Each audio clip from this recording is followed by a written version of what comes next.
लखीमपुर खीरी जिले के तहसील पलिया में चर्चाओं में रहने वाले समाज सेवी और भाजपा नेता रवि गुप्ता एक बार फिर चर्चाओं में आ गए हैं।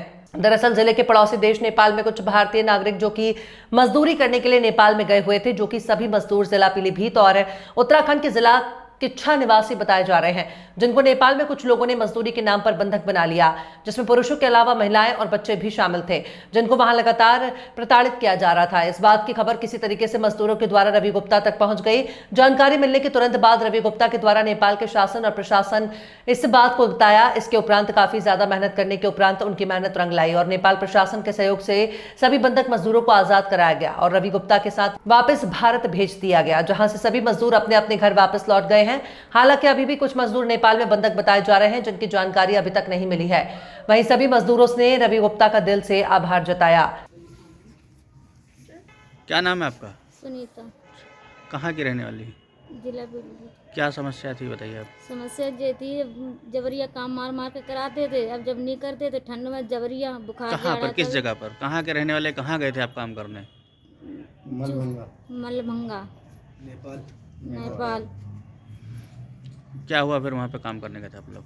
काम करने में इन लोगों ने मार मार के काम कराते थे और खाना पीना कुछ नहीं, और कहते हैं कि घर से किसी से कहा तो समझे रहे ना, कहते बच्चों को मारेंगे, टांग तोड़ के भेजेंगे, उल्टा सीधा बहुत बोले करते थे। कितने दिन बंधक रहे आप लोग वहाँ पे? 1 महीना। पैसे से देते थे खाना पीना नहीं, कुछ?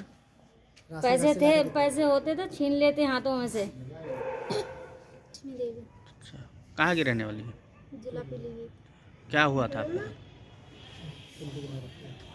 बंदी बना के रखा था हम, और हमने कई घर के जाने के लिए तब मना कर दी कि कोई नहीं जाएगा।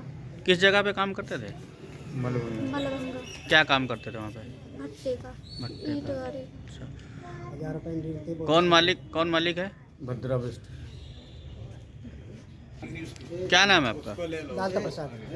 क्या घटना हुई आपके साथ? घटना जो सर ये हुई थी, हमसे कहा था कि चलो काम करने के लिए, हम काम करने के लिए नेपाल गंजी गए थे। वो नेपाल, वो गांव का नाम मलभंगा। कहाँ पे पड़ता है ये, कौन जो सी जगह? नेपाल के एरिया में पड़ता है, वो सुबह कहलाली। सुबह कहलाली। फिर क्या हुआ? वहाँ पे हम गए थे, काम करे 2 दिन, तो बड़े आराम से उन्होंने काम कराया। जब हफ्ता हुआ तो वो कहने लगे कि चावल मैं घर से ला के दूँगा, और जो है थोड़े थोड़े पैसे 200 रुपये या 300 रुपये ऐसे दे देते थे नेपाली, उनसे हमारा गुजारा नहीं होता था। तो फिर हमने सोचा कि हमारे पास इंडियन नोट है 2000, वो हम उससे खरीद ले जाके सामान। उन्हें देखने के बाद वो पैसे छीन लिए 2000। फ़ोन भी छीन लिया मेरा, एक था ओप्पो का। अच्छा, सिम मैंने तो निकाल ली थी।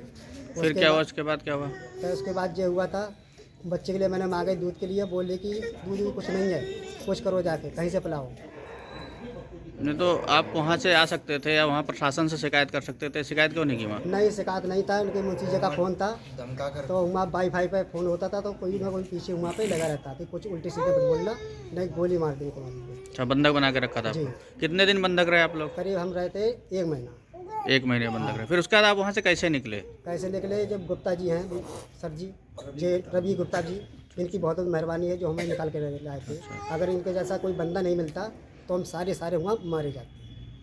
अच्छा, तो कितने लोग थे वहाँ पे टोटल सभी हम लोग? टोटल है तो 19-20, लेकिन वो 5 बंदे जो है पता नहीं कहाँ हैं, किधर गए। हम तो अगल अलग रहते थे। एक साथ नहीं रहते थे आप लोग? नहीं, अगल अलग हम इकट्ठे होते थे, तो कहते कि हटो चलो अपना अपना काम करो, कुछ नहीं।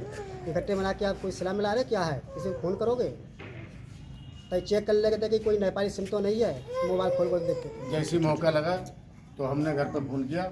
अब हमारे घर वालों ने रवि जी गुप्ता जी को पकड़ा, उन्होंने साहब सर हमें वहाँ से निकाला, और उनका साहब बहुत धन्यवाद है जो हमें निकाल के लाया। हम मौत के मुंह में वहाँ फंसे हुए थे, हमारी पिटाइयाँ बहुत लग रही थी, हमारे जिस्म के सबके दुख रहे हैं बुरी तरीके से, सारे मोबाइल छीन लिए। जब हम चले वहाँ से, पहले पुलिस से पहुँचने से पहले सबको इकट्ठा करा, सामान इकट्ठा करा, इन औरतों ने खाना बनाया, पक्का खाना कुत्तों को डलवा दिया और चावल छीन के घर में डाल दिए। और साहब हमें इतना डर लग रहा था कि जिसका कोई जवाब नहीं था। हमने तो कपकपी बंदी हुई थी वहाँ पर। बताइए क्या समस्या थी, क्या नाम है आपका? मेरा नाम है शमसुल हसन, उत्तराखंड किच्छा उधम सिंह का रहने वाला हूँ। क्या घटना हुई थी, क्या मामला है, पूरा बताएंगे? घटना ये है सर कि ये हमारे हिंदुस्तान के लोग हैं, जिला पीलीभीत के लोग हैं। ये मजदूरी करने के लिए नेपाल गए थे, तो नेपाल में एक कोई नाम क्या है उसका, भत्रा बिस्ट करके हैं, उनके भट्टे पे काम कर रही थी। तो उन भट्टे मालिक ने इनको बंधक बना लिया। हमारा कोई इनसे संपर्क नहीं हो पा रहा था, इनको मारता था मालिक बहुत ज़्यादा। अब ये बात में इन्होंने हमें बताया, तो फिर किसी तरह से इनका हमसे संपर्क हो गया। हम गार्जियन से इनके, तो हमसे संपर्क हो गया। फिर हमने जो था अपनी यहाँ हिंदुस्तान सरकार केंद्र में और अपने योगी जी से संपर्क में हम आए, वहाँ हमने गुहार लगाई। तब सरकार द्वारा ये रवि गुप्ता जी पलिया के रहने वाले हैं, इन तक जो है वहाँ से आदेश किया गया, इनको किया गया कि इनकी मदद की जाए। तो फिर हम हमारे संपर्क में गुप्ता जी आए, फिर हमने गुप्ता जी से वार्ता की, तो गुप्ता जी ने हमें बुलाया यहाँ। बोले आपको परेशान होने की ज़रूरत नहीं है बिल्कुल भी, आपके बंदे सब आएंगे और बिल्कुल दुरुस्त आएंगे। अब तक जो हुआ होगा उसके लिए भी बाद में देखा जाएगा, फिलहाल आपके बंदों को तरीके से निकाल के लेकर आएंगे, परेशान होना नहीं है। अब जब हम इन लोगों से संपर्क हुआ तो अब ये लोग इतना पिटे हुए हैं, पहले तो हमें नहीं बताया इन्होंने पिटे हुए। ये देखो निशान पिटाई के सब मारते हुए, इसके पेट में दर्द हो रहा है, पेट पकड़ पड़ा है। पुलिस वाले वहाँ कहते थे कि किसी को बताना नहीं है, जो भी पूछेगा आपको कहना है कि सब ठीक है, कोई दिक्कत नहीं है। लेकिन हम लोग जब गुप्ता जी के संपर्क में आए तो गुप्ता जी ने हमारे लिए, हम तो इनका तहे दिल से इतना शुक्रिया अदा करें, अपने हिंदुस्तान भारत सरकार का, स्टेट उत्तर प्रदेश सरकार का इतना शुक्रिया तहे दिल से अदा करते हैं कि आज हमको वो खुशी मिली है कि जो कुछ उसकी खुशी का कोई इजहार नहीं कर सकते हम, कितना हमें खुशी है। और आज हमें ये महसूस हो रहा है, हम पलिया में हैं, यहाँ बहुत दूर से हम उत्तराखंड से आए, कि यहाँ तो गुप्ता जी ने हमें रात के 1 बजे तक संपर्क में रहे, हमें होटल दिलाया, बोले आराम से रहो, खाओ पियो, सब खाने पीने की व्यवस्था की। सुबह 6 बजे 7 बजे हमारे पास आ गए, बोले आप परेशान नहीं होना किसी को, सारे बंदे आपके आने वाले हैं। हमने डीएम साहब को वहाँ फ़ोन कर दिया, एसएसपी को, जो भी उनके संपर्क में होंगे तुरंत उन्होंने वहाँ से कार की गाड़ी की व्यवस्था करके इन लोगों को बुलवाया वहाँ एसएसपी के यहाँ, एसपी के कैंप में। इनको लेटने का, खाने का व्यवस्था कराई गई। बिल्कुल एक पैसा इनके पास नहीं था, लेकिन गुप्ता जी ने इतनी मेहनत मशक्क़त करते हुए इनको एक किसी चीज़ का कोई एहसास नहीं हुआ कि हम भूखे हैं, प्यासे हैं। अभी भी सब खाना खाए हुए हैं।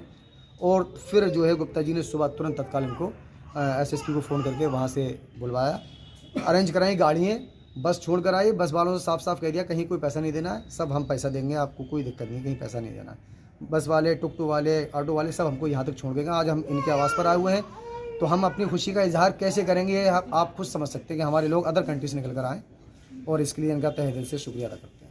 नेपाल से रेस्क्यू करके आए हैं, और ये अपने भारत के थोड़ा गरीब लोग हैं जो नेपाल मजदूरी करने गए थे। वहाँ के ईंट भट्टे मालिक ने कुछ दिनों से इनको बंधक बना रखा था, इनको काफ़ी प्रताड़ित भी किया है, इनको मारा है, पीटा है। छोटे छोटे बच्चे हैं और देखो चेहरे पे निशान भी पड़े हैं। तो हमारे संज्ञान में मामला आया, इनके परिजनों ने हमसे संपर्क किया, तो हमने तुरंत जो है नेपाल के डीएमएसपी से संपर्क किया और उनको पूरी बात से अवगत कराया। वहाँ के मुख्यमंत्री जी को मैंने अवगत कराया, तो हमें मदद मिली और हम इनको वहाँ से निकालने में सक्षम हुए हैं। हमारी भारतीय जनता पार्टी की सरकार के रहते हुए देश प्रदेश में हमारे देश का कोई भी नागरिक हर देश में सुरक्षित है और रहेगा, उसी को मैंने यथार्थ करते हुए इन लोगों को, अपने देश के नागरिकों को वहाँ से सुरक्षित निकाला है। और इस काम में जो वहाँ के डीएम और एसपी ने मदद की, उनका मैं धन्यवाद देता हूँ। और वहाँ की जो मीडिया है, महासंघ पत्रकार महासंघ के अध्यक्ष श्रवण देवबा जी, उनका बहुत बहुत धन्यवाद देता हूँ। उन्होंने वो पूरी टीम के साथ गए और इनको रेस्क्यू करने में मदद की। नेपाल की फोर्स ने, हमारी तिकोनिया जो बॉर्डर भारत नेपाल की सीमा है, हमारी भारतीय सेना जो एसएसबी है, उनको कल रात में बाकायदा लिखा पढ़ी करके जितने लोग ये थे इनको वहाँ पे सौंपा है। और उसके बाद आज वहाँ से तिकोनिया थाने में लिखा पढ़ी करा के मैंने इनको इनके परिजनों के सुपुर्द कर दिया है। और इसमें जितने लोगों ने हमारी मदद की, मैं धन्यवाद देता हूँ। दूसरा सवाल ये है कि अभी बताया जा रहा है कि इसमें कुछ लोग कम हैं। हाँ, ये लोग बता रहे हैं कि कुछ लोग थे, 4-5 लोग जो डर के हमारे वहाँ से भाग गए हैं, तो शायद उनके बारे में भी हम पता लगाएंगे वो लोग कहाँ हैं। अगर वो अपने घर पे नहीं पहुँचेंगे तो उनको भी हम प्रयास करेंगे वो कहाँ हैं, उनका पता लगाएंगे। और उस ईंट भट्टे वाले ने जिसने गलत काम किया है, हम भारतीय एम्बेसी से संपर्क करके उसको कड़ी से कड़ी सजा दिलाने का प्रयास करेंगे। मैं नेपाल की मीडिया का धन्यवाद देता हूँ, डीएमएसपी का धन्यवाद देता हूँ, जिनकी वजह से हम इनको छुड़ाने में सक्षम रहे।